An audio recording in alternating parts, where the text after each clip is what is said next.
Nagbayad na si Vice President Leni Robredo ng 8 million pesos na cash deposit sa kanyang counter-protest bilang pagsunod sa kautusan ng Presidential Electoral Tribunal.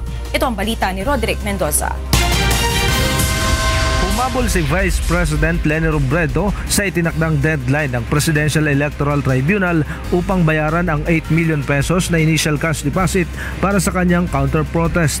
Ito ang unang installment sa kabuuang 15.44 million pesos na dapat bayaran ni Robredo para madala ang mga balota sa PET.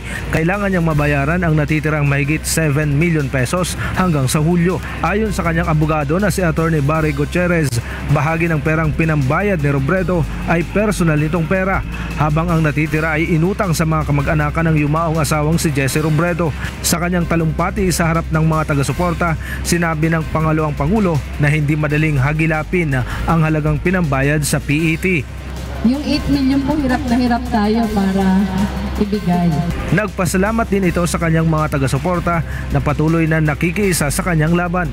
Alam po natin na malaking dahilan kung bakit tayo tumakbo ay para harangan yung pagbabalik muli ng pamilyang Marcos sa kapangyarihan. Matapos makapagbayad si Robredo, susunod na ang preliminary conference sa election protest na nakatakdang gawin sa June 21 alas 2 ng hapon. Nauna nang nagbayad ng 36 million pesos na cash deposit si dating Senador Bongbong Marcos para sa kanyang protesta sa pagkapanalo ni Robredo sa nakaraang halalan.